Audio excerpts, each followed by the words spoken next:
Hello everyone, तो कैसे हैं आप सब लोग। आई होप आप सब लोग काफी अच्छे होंगे और आपकी तैयारी बहुत अच्छी चल रही होगी। तो आज हमारे साथ अंकुर भाई के जो मार्क्स थे एसएससी सीपीओ एग्जाम में, टीयर 1 के मार्क्स, टीयर 2 के मार्क्स, वो हमने आपके साथ शेयर कर दिए थे। आज की वीडियो में भाई अपना मेडिकल का रिव्यू देंगे आपको। 15 जून को भाई का मेडिकल था जलंधर में सीपीओ का, जो कि बिल्कुल सक्सेसफुल क्लियर हो गया। डीवी और मेडिकल दोनों था, पूरा प्रोसेस अच्छे से क्लियर हो गया। फाइनल रिजल्ट आना है। तो जो भी लोग सीपीओ एग्जाम देना चाहते हैं, दिल्ली पुलिस सब इंस्पेक्टर लगना उनका सपना है, या फिर बीएसएफ एसएसएफ में सब इंस्पेक्टर लगना चाहते हैं और मेडिकल प्रोसेस जानना चाहते हैं, तो ये वीडियो बहुत यूजफुल होने वाली है। इस वीडियो में भाई बिल्कुल डिटेल से बताएंगे कि क्या क्या चेकअप हुए आपके और क्या प्रिकॉशन आपको लेने चाहिए अगर आप मेडिकल देने जाने वाले हैं। तो आपको उससे पहले क्या क्या चीजें करवानी चाहिए, जैसे ब्लड टेस्ट के बारे में, थोड़ा ईयर के बारे में चीजें थी जो नॉर्मल लोगों को नहीं पता होती। तो मेडिकल का जो एक्सपीरियंस है वो पूरा भाई डिटेल में शेयर करेंगे। इससे पहले एक वीडियो में मैंने अपना सीएचएल का मेडिकल का रिव्यू शेयर किया है। 15 जून को मेरा भी सीएचएल का मेडिकल था एलडीसी पोस्ट के लिए। अगर आप सीएचएल एकदम तैयारी कर रहे हैं तो वो वीडियो देख सकते हैं, आप चैनल पर पड़ी हुई है।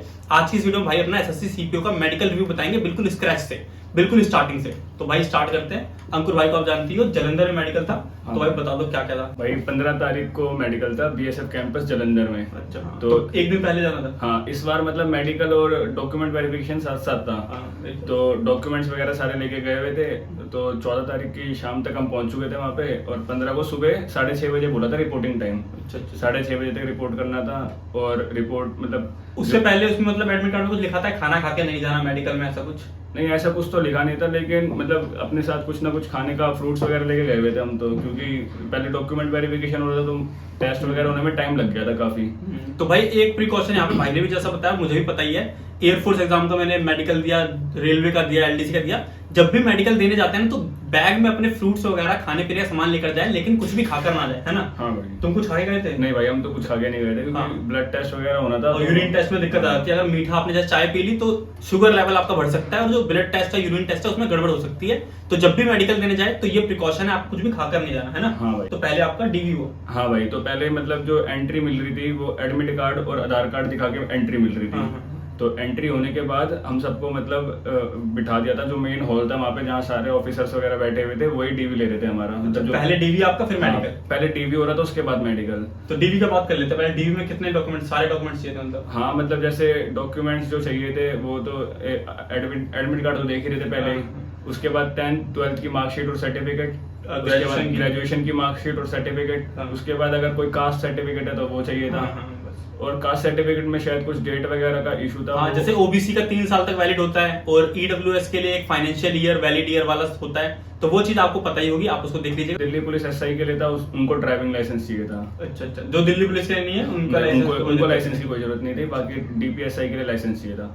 तो उसके बाद उन्होंने ऐसे कैसे पता चलेगा कि अच्छा, जो लोग चाहते हैं डीपीएसआई के लिए, जिनकी मतलब फर्स्ट प्रेफरेंस डीपीएसआई है, तो उनको लाइसेंस देना पड़ेगा। अच्छा, तुम्हारे पास लाइसेंस है नहीं? नहीं, तो फिर मैंने फर्स्ट प्रेफरेंस पे सीआईएसएफ भर रखी थी। अच्छा। तो ये है भाई, ये ऑप्शन आपके पास अवेलेबल है। अगर लाइसेंस नहीं है तो डीपीएसआई को अपनी लिस्ट में नहीं भरेंगे प्रेफरेंस। हाँ, पोस्ट प्रेफरेंस फॉर्म वहीं भरवा रहे थे वो उस समय। तो उस हिसाब से आपको भरनी थी, जिस हिसाब से मतलब अगर आपके पास लाइसेंस है या नहीं है। बाकी सब कुछ वो चेक कर रहे थे। ओरिजिनल मार्कशीट, ओरिजिनल्स भी लेके जाने थे डॉक्यूमेंट्स, और उनकी जेरोक्स वगैरह भी लेके जानी थी। दो जेरोक्स लेके जानी थी। मम्मी पापा को सर्टिफिकेट वगैरह कुछ नहीं चाहिए था? फैमिली का कुछ नहीं चाहिए था, बस सब अपना ही चाहिए था। ठीक है। और जो बताया भाई ने 10th 12th और ग्रेजुएशन, इसकी मार्कशीट और पासिंग सर्टिफिकेट अलग से आता है। दोनों चीजें साथ में लेके जानी थी, और सबकी फोटोकॉपी। तो ये डीवी खत्म हो गया। डीवी के बाद मेडिकल चालू हाँ, डीवी के बाद डीवी कितने बजे खत्म हुआ? जैसे वहाँ पे 4 डॉक्टर्स थे, तो एक टाइम पे 80 बच्चों की रिपोर्टिंग थी, जिसमें 60-70 के आसपास प्रेजेंट थे। तो उन डॉक्टर्स ने क्या कर रखा था, 4 डॉक्टर्स ने 20-20 करके डिवाइड कर रखे थे हमारे कैंपस में। मतलब जो बच्चे थे, एक डॉक्टर के पास 20 बच्चे थे। तो हमारे वाले डॉक्टर ने स्टाफ से मतलब थोड़ी रिक्वेस्ट वगैरह करके बोला था कि इनका पहले करवा दो, ताकि मैं इनका मेडिकल टेस्ट ले लूँ। तो ऑलमोस्ट हमारा डीवी 11-12 बजे तक हो गया था कंप्लीट। 6:30 से 11:30 तक 20 बंदों का डीवी हो चुका था हमारा कंप्लीट। वो क्योंकि एकदम ध्यान से देख रहे थे, वो स्टाफ थोड़ा सीनियर ही था वहाँ पे, तो काम स्लो चल रहा था बीएसएफ कैंपस में। लेकिन ये है कि वो मतलब ध्यान से देख रहे थे सब कुछ, और ओरिजिनल सर्टिफिकेट चेक कर रहे थे सब कुछ। अच्छा। जो कमांडेंट था वहाँ पे, जो हेड था प्रिसाइडिंग, वो भी मतलब बाकी ऐसी कोई टेंशन की बात नहीं है डीवी में, है ना। सब कुछ आपका नहीं। करेक्ट है, मम्मी पापा का नाम सही है तो ठीक है। जैसे मम्मी पापा के नाम में कभी कोई डिफरेंस होता है ना थोड़ा बहुत, तो उसके एफिडेविट चल जाएगा। एफिडेविट हाँ चल जाएगा वो, मतलब वैसे तो वो डेट ऑफ बर्थ वगैरह का इशू देखता हूँ 10th की मार्कशीट से मिला के। मम्मी पापा के जैसे नाम में कभी होता है कुमार कहीं पे लिखा है कहीं पे नहीं लिखा है तो एफिडेविट लगवा। हाँ एफिडेविट से चल जाएगा। तो भाई वो टेंशन रहती है ना कईयों को। हाँ स्टाफ काफी कोऑपरेटिव भी था, जैसे बहुत सारे एक्स सर्विसमैन थे वो ओरिजिनल डॉक्यूमेंट्स लाए नहीं थे, तो उनको उन्होंने टाइम भी दिया था कि आप शाम तक मंगा लीजिए, हम आपका शाम को टीवी करा देंगे। तो स्टाफ काफी कोऑपरेटिव था। ऐसी बात भाई ये सब सुविधा अवेलेबल थी, जैसे 1 दिन 2 दिन का टाइम दे देते हैं आप ओरिजिनल डॉक्यूमेंट बाद में ला सकते हैं तो, है ना। हाँ जी हाँ जी। तो उसके बाद मेडिकल स्टार्ट होता है। तो भाई मेडिकल की बात करने से पहले अगर भाई से पूछ लेते भाई ने मॉक टेस्ट वगैरह कहाँ से दिए, टियर 1 के लिए या फिर टियर 2 के लिए, तो भाई कहाँ से मॉक टेस्ट वगैरह देते थे? भाई मॉक टेस्ट वगैरह तो ओलिव बोर्ड से ही देता था। ओलिव बोर्ड में मतलब पता चल जाता है ना लेवल ऑफ कंपटीशन क्या है। बाकी और भी ऐप्स आते हैं उनसे नहीं दिए? नहीं मतलब मेन 2 ही प्लेटफॉर्म थे, उनमें से एक ओलिव बोर्ड था और काफी मतलब मेरे दोस्त थे हम दोनों ने सब्सक्रिप्शन ले ही रखा था इसका, तो सही प्रैक्टिस हो जाती थी बढ़िया। क्योंकि अभी मैंने रिसेंटली वीडियो डाली थी तो भाई और हम सब ने लाइब्रेरी में भी जो मॉक टेस्ट दिया था, ओलिव बोर्ड का लाइव मॉक आता रहता है, अभी सैटरडे संडे है चल रहा होगा, आप भी दे सकते हैं उसको। उसमें क्या होता है ना लेवल सही पता चल जाता है, क्योंकि 1-1.5 लाख लोग जब मॉक टेस्ट देते हैं तो आपको लेवल अच्छा पता चल जाता है। बाकी अगर सीजीएल सीएचएल सीपीओ के मेंस की तैयारी कर रहे हैं तो आप सब्सक्रिप्शन ले सकते हैं। हाँ भाई बिल्कुल, उससे तैयारी और अच्छी हो जाती है। जो बेसिक तैयारी कर रहे हैं उनके लिए नहीं है, लेकिन जो लोग मेंस की तैयारी कर रहे हैं वो सब्सक्रिप्शन ले लीजिएगा GYL50।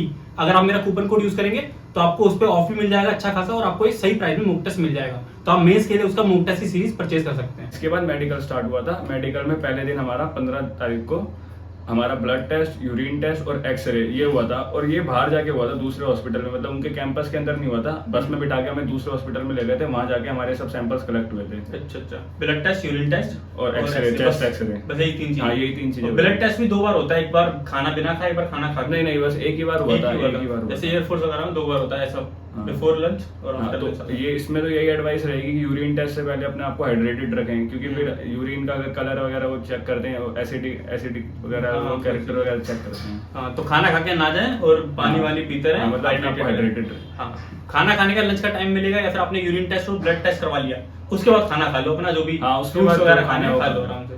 तो ये दिन हुआ 15 तारीख का, जो भी था डीवी और मेडिकल के 3 टेस्ट वो 15 तारीख को हुए। उसके बाद नेक्स्ट डे नेक्स्ट डे 16 तारीख को। पहले दिन कितने बजे तक फ्री हुए थे रात को? पहले दिन वही 6:30-7 बजे तक उन्होंने हमें फ्री कर दिया था। और दूसरे दिन कितने बजे सुबह रिपोर्टिंग? वही 6:30 बजे रिपोर्टिंग। फिर दूसरे दिन सुबह 6:30 अब खाना खा के जा सकते थे। अब खाना वाना खा के जाओ, जो मर्जी करो, क्योंकि अब तो टेस्ट हो चुका है। अब कौन-कौन से टेस्ट होने थे? 16 जून की बात बता रहे हैं। अब 16 तारीख को हमारे से 4 टेस्ट रह गए थे, जो डॉक्टर मतलब एग्जामिन करने थे डॉक्टर को। जैसे सबसे पहले हमारा स्टार्ट हुआ था, उसने ईयर वगैरह चेक करने शुरू करे थे। सबसे पहले ईयर वगैरह चेक करे, टीथ चेक करे, डेंटल पॉइंट्स वगैरह कितने हैं, और आईज वगैरह भी चेक करे। भाई ने ये बताया था कि ईयर वाले का वैक्स का, हाँ, ईयर में हमारे डॉक्टर ने बहुत सारे कैंडिडेट्स को वैक्स के लिए मतलब बोला था, और शायद रीमेडिकल में भी डाले थे 1-2 तो। मतलब अपना वैक्स पहले साफ करा के जाना कान वगैरह को, है ना। हाँ, ये बहुत जरूरी है। मेडिकल कराने जा रहे हो तो अपने आप को साफ सुथरा रख के जाओ। जितने भी अनवांटेड हेयर्स वगैरह हैं हर जगह के, वो सब क्लियर कर लो, क्योंकि प्राइवेट पार्ट चेकअप होते हैं, ईसीजी वगैरह होता है, तो हेयर के वेरिएशन से भी ईसीजी में फर्क पड़ जाता है ना। आपके डॉक्टर के दिमाग में भी एक इमेज बन जाती है, अगर आप सही से प्रेजेंट नहीं रखोगे अपने आप को, तो फिर वो ऐसे ही सोचेगा कि चलो पॉइंट ही देते हैं, अगली बार आके सही करा के आएगा, देख लेंगे। तो ईयर का वैक्स साफ करा के जाना है ना भाई? हाँ जी भाई, ईयर का वैक्स साफ करा के जाना था, बहुत इंपॉर्टेंट था। मतलब बहुत बंदों को रीमेडिकल दिया इस चीज पे ही। छोटी सी दिक्कत है, ज्यादा देर का काम नहीं है, लेकिन रीमेडिकल मिल जाएगा, तो इस चीज को लिख लीजिएगा। तो उसके बाद ईयर चेक हुआ, उसके बाद टीथ चेक हुआ, फिर डीएनएस वगैरह चेक करा था उन्होंने, और उसके बाद फिर डीएनएस चेक करने के बाद वो बीपी वगैरह चेक कर रहे थे। ये भी मतलब बीपी में बहुत बंदों का बीपी हाई आ रहा था। वो बंदे होते हैं ना, हो जाता है यार पहली नौकरी मतलब मिलनी है, नर्वसनेस भी रहती है थोड़ी बहुत, लेकिन अपने आप को काम रखना चाहिए इस सिचुएशन में, क्योंकि बीपी अगर हाई आ जाएगा तो फिर वो दोबारा से एक बार ही रीडिंग लेते हैं, और नहीं आया तो फिर रीमेडिकल। हाँ, और ये सब करने के बाद पल्स रेट भी चेक कर रहे थे। हमारे बैच में था एक बंदा, उसकी पल्स रेट काफी हाई आ रही थी, लेकिन उसका फिर मतलब कुछ कहा नहीं था, लेकिन हाई आ रही थी। उसकी बोला था पहले कि एक लिमिट होती है, उसमें भी वो +5 तक अलाउड कर देते हैं। हाँ, ज्यादा चली जाएगी मतलब बहुत ज्यादा एक्सेसिव, तो फिर रीमेडिकल लेते हैं। और वेट चेक कर रहे थे। वेट में मतलब वेट का सबसे ज्यादा मेजर इशू था बहुत बंदों का, ओवर वेट का। अच्छा, क्योंकि बहुत बंदे मतलब जो पूरे हमारे मतलब जितनों ने रिपोर्टिंग की थी, लगभग हर तीसरे बंदे का यही इशू था कि ओवरवेट है। ओवरवेट, अंडरवेट तो नहीं था। नहीं, अंडरवेट की तो कोई दिक्कत भी नहीं थी और कोई था भी नहीं, लेकिन ओवरवेट बहुत बंदे थे। तो ओवरवेट का क्या जुगाड़ है? रीमेडिकल करवाएं फिर से। ओवरवेट में भाई जैसे 4 डॉक्टर थे, वो डॉक्टर के ऊपर डिपेंड कर रहा था। कोई डॉक्टर है वो +5 kg तक का मार्जिन दे रहा था, लेकिन कोई है जो 3 kg पे भी जिसने रीमेडिकल दिया हुआ है कैंडिडेट्स को। लेकिन बात ये बताना चाहते हैं भाई, अगर +5 है तो कोई दिक्कत की बात नहीं है, रीमेडिकल में जाके पास कर देंगे। हाँ, है ना। हाँ, मतलब अगर +5 तक है तो पास कर देंगे, लेकिन आप अपने हिसाब से ही पहले ही अपना वेट एडजस्ट करके चलिए तो सही रहेगा। वो एसएससी ने चार्ट दे ही रखा है, वो उसी के अकॉर्डिंग था सब कुछ। फिजिकल के बाद भी अपनी रनिंग स्टार्ट रखी है ना, अच्छे से वर्कआउट कीजिए, वो जो वेट होता है वो टूट ही जाता है। हाँ, तो ये सब हो गया कान चेक हो गए, हाँ। नोज का डीएनएस हो गया, टीथ डेंटल पॉइंट चेक हो गए, बीपी चेक हो गया, भी उसके बाद pulse rate Pulse check rate करी check थी, करा, हाँ। और फिर वेट चेक करा, वेट चेक करा, हाइट वगैरह भी तो हाइट चेक नहीं हुई, हाइट तो तो फिजिकल फिजिकल वाली, हाँ। तो और आगे क्या चेक हुआ? उसके बाद फिर हमारे डॉक्टर हमें मतलब वहाँ ले गया था वो आई टेस्ट कराने के लिए, मतलब कलर ब्लाइंडनेस टेस्ट हुआ था सबसे पहले। तो कलर ब्लाइंडनेस में भी एक बच्चा था हमारे बैच में जो मतलब उसको मतलब बता दिया था कि कलर ब्लाइंड है, क्योंकि कलर ब्लाइंडनेस का मतलब वो काफी डॉक्टर जो था हमारा वो काफी ध्यान से देख रहा था और पूरी पूरी बुक पढ़वा रहा था। 38 प्लेट्स होती है इशारा बुक में, चाहे कोई भी एग्जाम देंगे आप, इशारा कैली बुक पढ़ाई जाती है आपको, तो आप गूगल कर सकते हैं, यूट्यूब पे देख सकते हैं वो बुक, है ना। उसमें जो पेजेस होते हैं वो आपको पढ़ने हैं। अगर आप 2-4 पेजेस में थोड़ा ऊपर नीचे गए तो चल जाएगा, हाँ। लेकिन मतलब आप बहुत सारी प्लेट्स में ऊपर नीचे जा रहे हैं, लिखा 15 आप 5 पढ़ रहे हैं, वो मतलब तो fail उसमें कर एक डॉट वाला भी होता है, वो लाइन वगैरह की लाइन को ट्रेस करना होता है, पेन से ट्रेस करवाते हैं, बताओ हाँ, कहाँ जा रहे जी। हैं। क्योंकि कई लोग क्या होता है प्लेट्स याद करके चले जाते हैं, अब डॉक्टर से भी पता चल गया लोग प्लेट याद कर रहे हैं तो वो लोग लाइन को भी ट्रेस करा लेते हैं। लेकिन अगर आपके बहुत कम है माइनर तो आप बुक पढ़कर भी थोड़ा बहुत रट्टा वट्टा लगा के कर सकते हो पास, ऐसा ज्यादा बड़ी बात नहीं है। लेकिन बहुत ज्यादा आपको है तो आप फेल हो जाओगे उसमें। और फिर कलर ब्लाइंडनेस के बाद मतलब हमें ले गए थे, वो हमारा आई टेस्ट होना था, कम से कम मतलब काफी दूरी थी, 8 मीटर के आसपास बताते हैं शायद, अब वो पता नहीं कितनी थी, दूर लग रहा था लेकिन काफी। और उसमें फिर हमारा टेस्ट कर रहे थे आई का।